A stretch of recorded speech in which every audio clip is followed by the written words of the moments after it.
자, 안녕하세요. 반갑습니다. 여러분들에게 매일매일 새로운 소식으로 행복을 전해드리는 이도환입니다. 영상을 시청하시기 전에요, 구독과 좋아요 그리고 알림 설정까지 한 번씩만 부탁드리겠습니다. 자, 이번 시간에는요, 다시 인플레 우려로 인해서 비트코인을 비롯해서 리플 그리고 이더리움까지, 이더리움도 한 마이너스 7% 가까이 하락을 하고 있는데, 자, 이렇게 지금 비트코인부터 시작해서 하락을 하는 이유, 가장 중요한 이유들이 몇 가지가 있습니다. 제가 앞서서 어제 영상만 보더라도, 자, 이렇게 제 유튜브를 들어가시면은, 자, 이 썸네일 보이시죠? 자, 이게 어제 영상인데 23시간 전에 2300명이 보셨고, 여기에서 코인 시장이 최대 악재가 터진다라고 해서 힌트를 좀 드렸습니다. 그리고 그 전에도 비트코인은 지금 트럼프 취임식이 호재가 아니다, 문제는 FOMC에 있다, 그리고 여기에서 블랙록 자체가 대규모 매도를 하는 이유, 앞으로 암호화폐 시장이 좋아지기보다는 조정이 본격화되고 여기에 갑작스러운 전망이 악화되는 이유를 설명을 드리면서 3일 전에도 대략 한 2,900명 이상이 보셨고, 계속해서 2,000명 이상 꾸준하게 제 영상을 봐주시고 계시는데, 제 영상만 보셨더라면 어제의 하락도 무조건 피하셨다. 자, 그렇다면은 왜 지금 시장이 안 좋아지고 있는지, 그리고 저는 왜 미리미리 이렇게 하루 이틀 3일 전이 아니라, 제가 아마 비트코인을 최고점에서 매도했을 때가 이제 대략적으로 한 달 가까이 다 돼갈 겁니다. 1억 5천 한 600만원 선인가요? 거진 최고점에서 제가 매도를 했었거든요. 비중의 절반 50% 물량을 익절을 하고, 나머지 50%는 지금 이렇게 P&L을 보시면은 73만 불 넘게 수익 중인 금액입니다. 이건 수익 중. 그리고 요 밑에 160만 불 가까이, 원래 이거 160만 불이었는데 뭐 수수료라든가 이런 게 빠져나가면서 158만 불로 지금 약간 줄어들었지만, 그래도 하나로 치면은 23억 정도 됩니다. 23억을 최고점에서 익절했어요. 완전 최고점에서. 그리고 나머지 물량을 들고 있는 건데, 제가 이전부터 말씀을 드렸겠지만 대략 가까이 12월 제가 매도했을 때가 한 초중순 그쯤 됐었을 거예요. 그때 매도할 때 뭐라 그랬죠? 비트코인은 무조건 하락한다, 하락할 수밖에 없다. 그때 코인 시장이 좋을 때였는데도 저는 무조건 하락할 수밖에 없다 그랬고, 제가 생각하는 기준점에서는 여기가 최고점일 것 같습니다 했는데 어땠어요? 제가 매도했을 때가 최고점이었죠. 그렇다면 왜 지금 이 제가 매도했었을 때가 최고점이었었는지, 그 기준을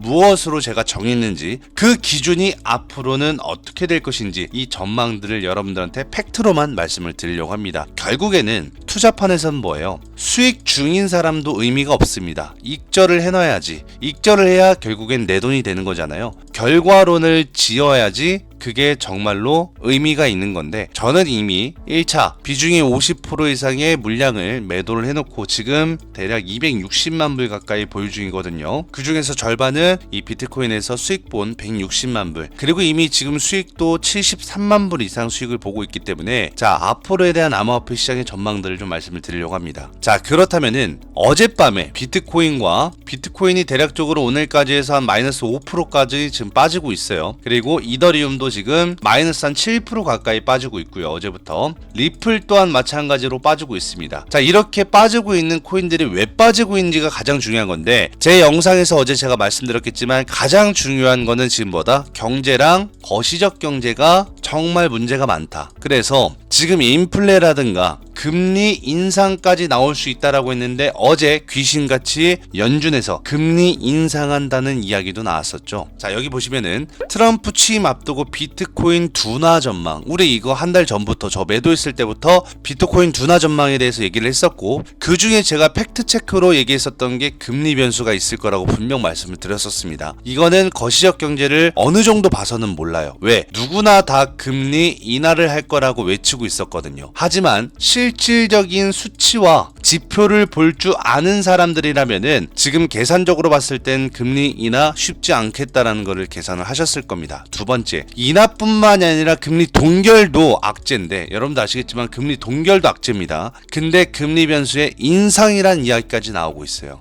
그리고 1월 달에 제가 뭐라 그랬죠? 가장 중요한 지표 발표 일정들이, 예전에는 2024년도에는 뭐 PC라든가 혹은 이 실업청구수당, 뭐 이를테면은 고용보고서 이런 거겠죠. 고용보고서. 그런 게 중요했다라면은 다시 2025년도에는 뭐가 중요해졌다? 우리가 그전부터 알고 있었던 소비자 물가 지수인 CPI와 생산자 물가 지수인 PPI, 이런 수치들이 다시 중요한 시기가 2025년이다. 왜 그러냐? 그렇다면 왜 그러냐가 중요한 거예요. 자, 이렇게 밑으로 나가서 보시면은, 자, 도널드 트럼프 대통령 당선인이 오늘 1월 20일 날 취임식을 앞두고 있죠. 자, 첫 번째로는 지금 1월 20일 취임식에 기대감이 엄청나게 부풀었었고, 그 기대감에 의해서 비트코인이 1억 5천까지 상승을 할 수 있었던 거예요. 1억 5천 뭐 한 600, 700까지. 그런데 제가 누누이 말하지만 누구나 다 알고 있는 재료나 호재는 절대 호재가 아니다. 오히려 악재다. 왜? 선반영이 됐을 가능성이 매우 높다. 선반영이 됐으면은 이 기대감에 하루 이틀 만에 매도하고 나왔어야 돼요.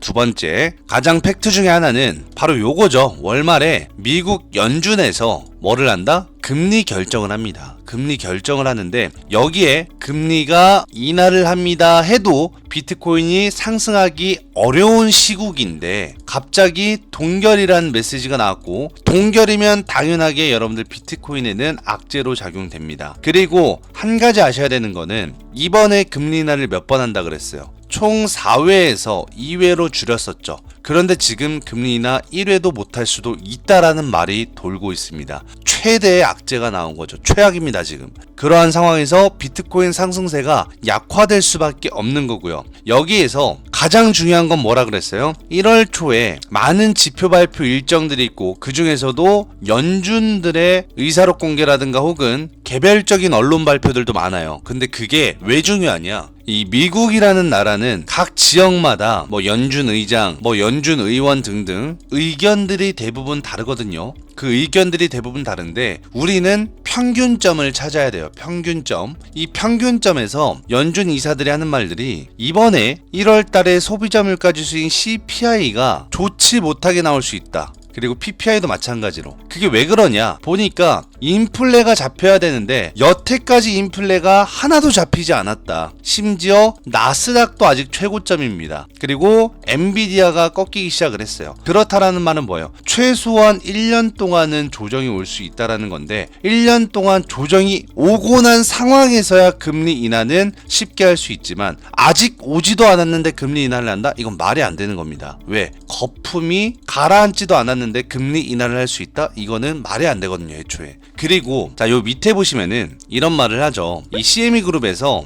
FOMC 회의 이후에도 기준금리가 4.25에서 4.5 요 사이로 유지될 확률이 88.8%다. 거진 그냥 90%라고 보면 되는데, 그렇다라는 말은 2025년도에 예상 금리 인하 횟수가 원래 5회였거든요. 근데 5회에서 줄여서 4회로 바뀌었는데, 그 4회마저 이번에 다시 몇 회? 2회로 줄어들었어요. 계속 점진적으로 줄어들고 있는데 이 2회마저도 지금 얼마? 1회로 줄어든다. 그러니까 2025년은 금리 인하를 해봐야 딱 한 번, 많아봐야 2번 정도 할 것이다 라는 거에 악재가 터진 거고, 일단은 말씀드렸겠지만 비트코인 시장이라는 거는 최소한 못해도 금리 인하 기대감으로 올라간 것도 있어요. 그런데 금리 인하를 안 하죠. 그렇다는 말은 뭐예요? 금리가 동결돼도 악재라는 말이에요. 비트코인이 딱 1억을 찍었을 때도 요런 게 모두 다 선 반영이 돼서 1억이라는 값어치가 매겨졌었던 건데, 1억 5천까지 올라갔다라는 거는 뭐다? 상당히 대도하는 소수점까지도 다 반영을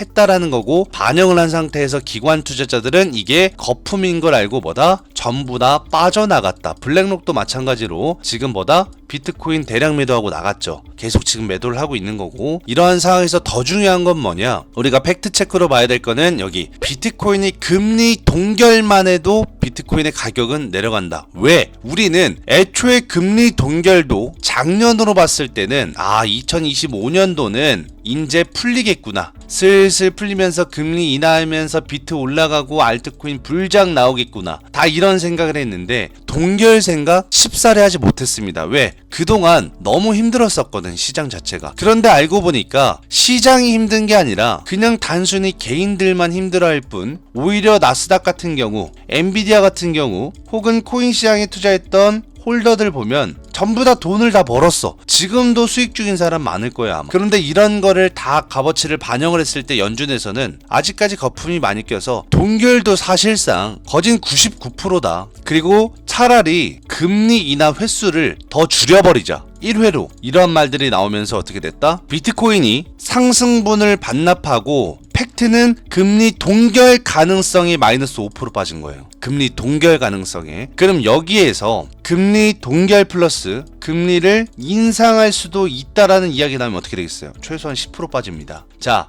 그리고 이러한 말을 하는 사람들이 누구예요? 연준과 연은 총재들입니다. 연은 총재들의 많은 연설들이 있었고 앞으로도 지표 발표들 많이 있습니다. 이런 일정들이 왜 중요하다고 했냐? 결국에는 비트코인을 하락하는 비트코인 가격과 연관되기 때문이고, 여기에서 제가 중요하게 봐야 되는 지표는 뭐라 그랬어요? 2024년도부터 2025년도 초는 CPI와 PPI보다 금리 인하를 바라보고 있기 때문에 뭐를 봐야 된다? 실업 청구 수당이나 혹은 구매자 건수나 서비스업, 구매 관리자 지수를 봐야 된다라고 제가 분명 말씀드렸어요. 이런 건 뭐예요? 우리가 이전에는 보지 않았던 지표들, 왜? 인플레가 안 꺼졌으니까 보지 않았던 지표들을 봐야 되는데 자꾸 사람들은 버릇이 있다 보니까 큼직큼직한 지표들, 소비자 물가지수인 CPI나 PPI, 뭐 생산자 물가지수 본다고 해봐야 실업 청구 수당 혹은 FOMC 같은 이런 것만 보다 보니까 주가가 박살이 나도 왜 박살이 난지 모르고 있다라는 거예요. 지금도 현저히 마찬가지로. 그리고 심지어 연은 총재들의 말을 왜 귀 기울여 들어야 되냐면은 연은들의 의견들이 가장 많은 반영이 돼요. 그리고 그 반영에는 이번에 연준 의사들이 올해 금리 인하할 가능성이 매우 적다. 그 말을 반대말로 하면은 시장은 금리 인하에 대한 기대감으로 크게 기대감을 높였는데, 그래서 그 기대감에 의해서 주가가 가격이 엄청나게 상승을 했는데 원래 1억도 갔으면 안 되는 비트코인이 1억까지가 딱 맥심이었어요. 왜? 뭐 때문에? 트럼프에 대한 이 대선 선반영, 그리고 트럼프에서 나온다라는 정책 기대감 선반영, 여기에 시장 혹은 경기가 좋아질 거라는 선반영, 이러한 것들이 모두 다 반영이 돼서 1억이 됐어야 됐는데 얼마까지 올라갔다? 아까도 말했지만 1억 5천까지 올라갔다. 그렇다는 말은 여기에서 당연하게 금리는 인하가 될 거고 플러스 추가적인 정책 발표가 있어야 된다고 말했는데 정책 발표 아직 나오고 있지 않아요. 1월 20일 날 만약에 트럼프의 새로운 정책 발표도 안 나오면 진짜 아사리판 나고 엄청난 폭락이 나올 겁니다. 패닉셀이 나올 거예요. 제가 기다리고 있는 게 지금 요건데, 사실 많은 사람들이 기대하고 있는 1월 20일 날 원하는 대답, 사람은 대다수 자기가 듣고 싶은 거와 보고 싶은 것만 보잖아요. 근데 자기가 듣고 싶은 대답이 안 나오고 시장에서 원하는 대답이 안 나오면은 미친 듯이 패닉셀의 폭락이 나옵니다. 그러면 비트코인 1억까지 가는 거 단숨에 가요. 두 번째는 도널드 트럼프 당선인이 대통령이 되고 나서 관세 정책 같은 것들 있죠. 지금 이런 거 되게 무리수 두고 중국을 견제하기 위해서 엄청나게 관세 부여하고 막 그러잖아요. 그러다 보면은 이 무역주의가 인플레이션을 다시 촉발시킬 수 있어요. 그러면 어떻게 된다? 금리를 다시 인상을 시켜야 돼요. 인하도 아니야, 동결도 아니야, 인상을 시켜야 되기 때문에 오히려 금리 인하에 한해 이번 연도에 금리 인하 5회를 하겠다라는 거에서 1회까지 지금 대폭 줄어든 사이에서 반대로 대밖으로 아예 금리 인상이 돼버릴 수 있는 최악의 사태가 나올 수 있다는 거죠. 이거는 어떻게 보면 국가 비상사태입니다. 왜? 경기가 안 좋아지는 게 여러 가지 있어요. 처음에 자연재해로 안 좋아지는 게 있고요. 뭐 코로나 같은 이런 팬데믹. 두 번째, 금융위기로 안 좋아지는 게 있습니다. 자, 그런데 세 번째는 세상 좋고 돈 버는 사람은 많고 막 주가도 올라가는데 오히려 인플레가 안 잡혀서 국가 비상이 나는 경우가 있어요. 자, 그게 바로 지금 같은 경우죠. 그렇게 된다고 했을 때 미국의 국채중 인플레이션에 큰 영향을 받는 큰 장기물이 단기물보다 더 크게 오르는 경향이 있기 때문에 이게 정말 최악으로 지금 꼽히고 있는 거고, 이러다 보니까 요 밑에 보시면은 팩트가 나오죠. 인플레에 대한 우려 확산은 가상자산과 주식 등, 그러니까 코인 시장과 주식 등의 위험자산 회피 심리를 높인다. 이게 시장의 가장 중요한 투자 심리를 저하시킬 수 있고, 이것은 뭐예요? 사람을 돈을 인출시키게 만들고 매도시키게 만드는 하나의 경제지표, 경제 우려 확산감이 생겨날 수밖에 없다라는 거죠. 거기에서 비트코인이 처음에 5%나 급락을 했는데도 불구하고 연준의 금리나 횟수가 지난해 시장 전망보다 확실히 현저하게 적을 수 있다는 이 불확실성, 이 불확실성은 앞으로도 비트코인의 상승에는 걸림돌이 될 수가 있다는 거예요. 여기에 한 가지 더, 트럼프 행정부 출범 이후에 인플레 위험이 고조가 되면서 여기 많은 연준 총재들의 악재 소식이 나옵니다. 그 악재 소식 중에 첫 번째, 아까 말씀드렸던 것처럼 이 연방은행 총재 톰 바키엠 리치먼드는 인플레이션이 다시 뛸 위험성이 높아졌다. 그래서 요 밑에 보시면은 미국 경제가 안 좋아져야 금리 인하를 해야 되는데 안 좋은 면이 하나도 없다. 그리고 탄탄하게 오히려 성장하고 있고 소비자들의 씀씀이가 너무나 넉넉해. 금리 인하 같은 경우에는 코로나 시기, 이러한 시기가 돼야 진짜 경제 위기다, 모두가 힘들다라고 해야 금리를 인하시키고 금리가 인하되면서 대출 같은 것도 은행에서 잘 나오거든요. 근데 지금은 아무래도 너도 나도 잘 살다 보니까, 그런데 이상하게 개인들만 힘들어해. 그리고 가장 중요한 임금과 생산비가 지금 오히려 하락을 하는 게 아니라 뭐다? 상승 압박을 받을 수 있다. 그러니까 한마디로 팩트는 안 힘들다는 거예요. 세상이. 경제가 안 힘들다. 그래서 만약에 그렇게 될 경우에 인플레이션 경험에 따라서 이 압박이 만약에 현실화가 되면 결국에는 소비자 가격 인상으로 대응할 것이다. 이 말은 뭐야? 금리 인상하겠다. 너네 잘 먹고 잘 사는데 뭐 한다고 금리 인하를 해? 지금 내가 봤을 땐 아니야. 그러니까 금리 인상에 대한 오히려 우려감이 나오고 있는 거예요. 그래서 여기 보이시죠? 소비자 가격 인상으로 대응할 것이란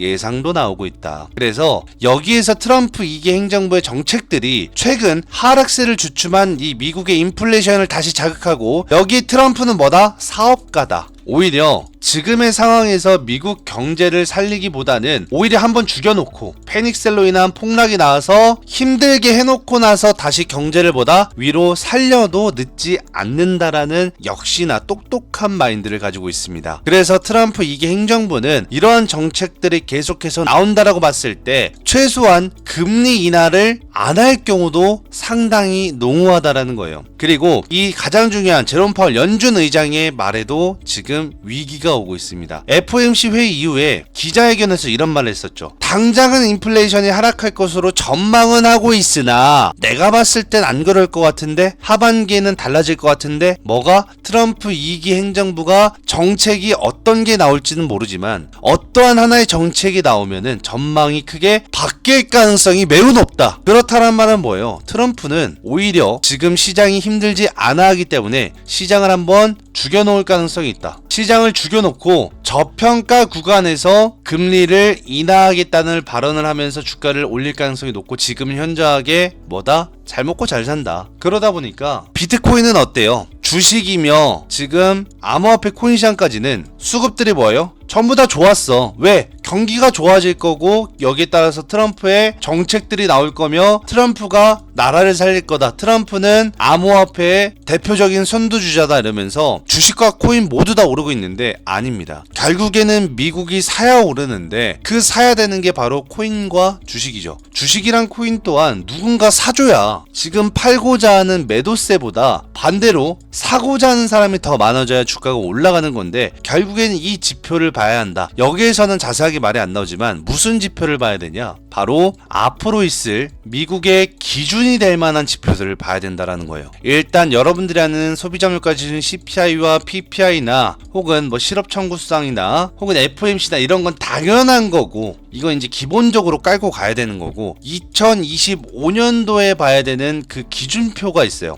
이거 공식 사이트를 제가 알려드릴 텐데 그 기준표를 보셔야 여러분들이 앞날에 비트코인 최고점에서 제가 어떻게 매도를 할 수 있었는지, 지금 왜 이렇게 최고점에 비해서 줄줄이 하락을 하고 있는 건지, 제가 요때 매도했죠. 여러분들 여기 최고점에서 1억 5,700만 원대에서 매도했었습니다. 160만 불 지금 익절한 금액이 딱 요때 매도했었거든요. 최고점에서. 아마 제가 여러분들한테 매수매도 바이앤셀 다 보여줘서 알고 계실 거고, 그 뒤로부터 지금 계속 줄줄이 빠졌다가 여기서 제가 뭐라 그랬죠? 이거 100% 페이크다. 이거 단기적 반등인데 또 여기에 뭐 불장이 오니 많이 사람들은 이런 식으로 헛소리 할 거고 착각 속에 빠질 텐데, 이럴 때가 가장 위험할 때고 지금은 뭐라 그랬어요? 불안해야 될 때입니다 라고 했었죠. 최근 제 영상 1, 2주 전만 보셔도 이런 말, 불안해야 됩니다 라는 말 자주 나왔던 거 여러분들 아실 겁니다. 그 뒤로 어떻게 됐어요? 고스란히 지금 또 미친듯이 박살나고 있다, 주가는. 그리고 이게 비트코인만 박살나요? 아니죠. 하루 만에 5% 빠졌어요. 하루 만에. 근데 이게 뭐한다? 단순히 그냥 경기가 안 좋아질 거란 이유 하나에서 요 정도인데 앞으로 수많은 악재들이 많이 나올 거란 말이에요. 이더리움도 마찬가지로지만 7% 빠졌거든요. 어제부터 줄줄이 빠질 겁니다. 비트랑 이더 빠지면 결국에는 잘 올라가고 있는 리플도 빠질 거고, 결국엔 알트도 다 뭐가 된다? 아사리판에 박살이 난다. 그렇다면 박살이 났으니까 이제는 금리를 인하한다는 말이 슬슬 나오겠죠. 그거는 전제 조건은 뭐예요? 박살이 났을 때. 최소한 못해도 시장이 50% 40% 박살이 났을 때예요. 그러면 뭐다? 코인 시장은 저평가가 돼 있을 거고, 저평가 대비해서 도미넌스는 엄청나게 급격하게 하락을 할 거고, 여기에서 저평가 구간에 들어선 종목들 중에서 선두주자로 갈 이 알트코인들이나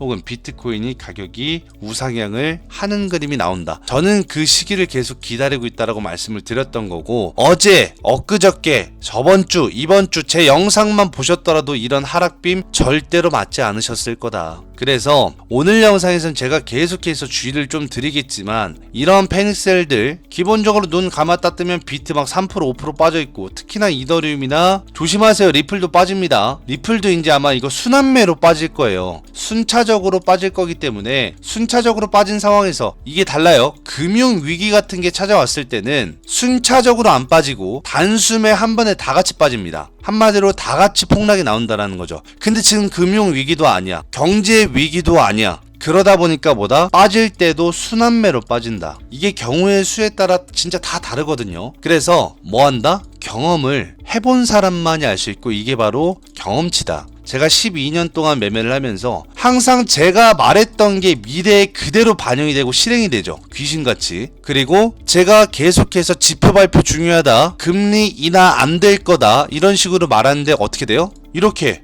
오늘날에 제가 일주일 전, 2주일 전에 말했던 내용들이 오늘날 날짜로 이렇게 기자들이 오늘 나왔다. 뉴스들이. 이게 가장 진짜 개인들이 돈을 못 버는 이유예요. 너무 느려. 너무 인터넷, TV, 언론 매체만 보고 투자를 하다 보니까 사람들이 하락하면 하락빔 그대로 쳐맞고, 상승은 또 너무 높은 곳에서 고평가에서 지금 사야 되나? 다 따라 사니까 어떻게 된다? 손실 보고. 그러기 때문에 제가 뭐라 그랬어요? 언론 매체, 뉴스, TV 이런 것들은 어느 정도는 듣고 어느 정도는 걸러내라. 그리고 자신의 실력을 키우셔라라고 하는 게 바로 이러한 이유입니다. 제가 왜 이렇게 귀신같이 미래에 대한 경제 전망이라든가 혹은 비트코인에 대한 방향성이나 가격 측면이라든가 알트코인들에 따른 방향성이라든가 이러한 전망들을 제가 어떻게 한 달 전부터 이렇게 지금까지 맞출 수가 있겠어요. 미래, 저 신 아닙니다. 하지만 이렇게 제가 미래에 대한 예언, 예측들을 전부 다 전망하고 맞출 수가 있는 이유는 바로 오로지 경험에서 나온다. 그렇기 때문에 제가 계속해서 수익 봤다고 자랑하면 안 될 때다, 불안해야 될 때다 하는 이유도 이런 거고, 앞으로 이번 주, 다음 주까지 정말 중요하다. 그리고 제가 보라는 지표 발표 일정들 있죠. 아마 어제 영상 보신 분들은 다 아실 거예요.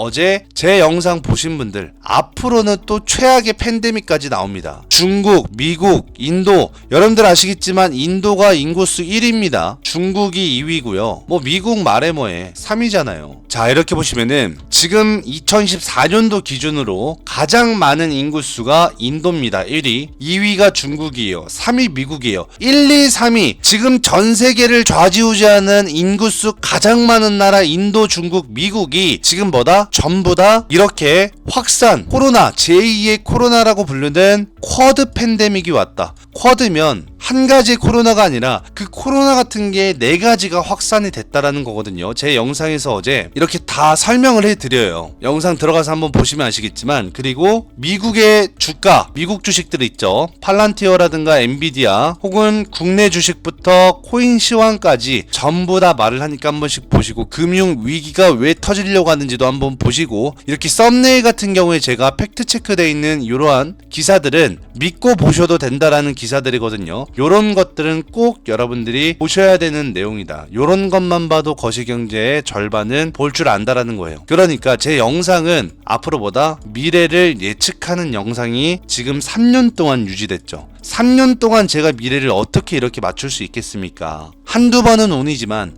꾸준하게 최근만 보더라도 1주 전, 2주 전, 한 달 전, 두 달 전, 세 달 전 전부 다 미래 예측한 게 맞아떨어지고 있고, 제가 말했던 게 일주일 뒤에, 2주일 뒤에 귀신같이 뉴스에 나오죠. 이러한 것들은 제가 어떻게 이런 미래 예측을 할 수 있겠습니까? 결국엔 경험치와 인사이트가 남들과는 다르다. 그래서 영상들 아마 한 번씩 보시면 도움이 많이 되실 겁니다. 그리고 비트코인 이렇게 빠지는 거에 대해서 단번에 V자 반등 안 나온다. 그러니까 너무 올라갈 거라고 기대감보다는 불안감으로 앞으로 왜 경제가 안 좋아질 건지, 앞으로 왜 금리 인하 횟수가 줄어드는지, 이것도 진짜 팩트 체크거든요. 여러분들 금리 인하됩니다. 인하되겠구나. 뭐 5회에서 2회로 줄어듭니다. 2회로 줄어드는구나. 이렇게 생각하시죠. 그러면 안 돼. 왜 5회에서 4회로 줄어들고 4회였던 금리 인하가 왜 2회로 줄어드는지 근본적인 거를 전부 다 뜯어봐야 돼요. 그리고 2회에서 지금은 뭐다? 왜 1회로 또 단축하려고 하는지, 그러다가 지금은 뭐다? 금리 인상을 오히려 왜 하려고 하는지,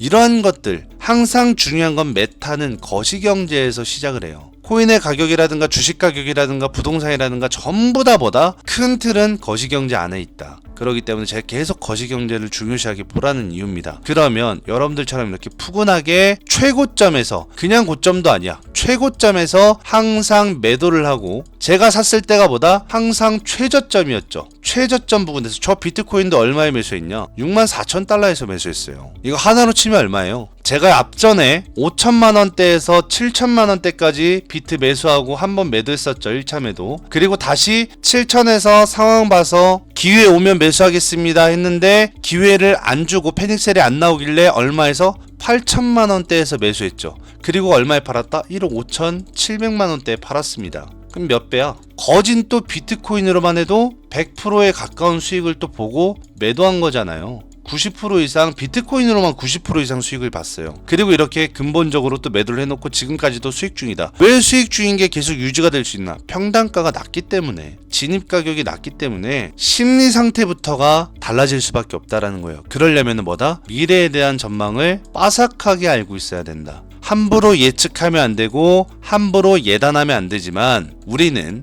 예단과 예측보다는 그 현재 상황을 믿고 그 상황을 볼 줄 알아야 됩니다. 그래서 앞으로 제가 여러분들한테 많은 도움을 드릴 테니까 영상 길다고 해서 띄엄띄엄 보시거나 끊어 보시거나 집중하셔서 안 보시면은 뭐다? 중요한 내용들 전부 다 놓친다. 그렇다면 제 영상을 볼 의미가 없습니다. 그러니까 항상 제 영상은 처음부터 끝까지 봐야지 앞날에 대한 정보도 얻으실 수 있는 거예요. 이런 점 좀 참고하시고, 앞으로 조금 안 좋아질 수 있으니까 이 점 참고하시고, 여러분들 왜 안 좋아지는지 제가 또 다음 시간에 팩트체크로 말씀드릴 테니까, 오히려 이럴 때 우리는 기회를 잡을 수 있어야 돼요. 수익 보고 있는 사람들은 지금 슬슬 불안해지기 시작해졌을 거거든요. 여기에 리플이나 이더리움이 폭락이 한번 나오잖아요. 그럼 장담컨대 여기서부터 패닉 미친듯이 나오고 불안감이 공포로 바뀔 겁니다. 공포로 바뀌기 전에 눈치채고 불안감에서 매도할 줄 알아야 돼요. 이미 그 전에 불안감도 찾아오기 전에 저처럼 매도를 해야 천상계 트레이더인데, 지금이라도 팔면 고수다. 지금도 안 팔면 그냥 하수 그 이하 수익 본 거 다 까먹을 수도 있는 상황이 올 수가 있습니다.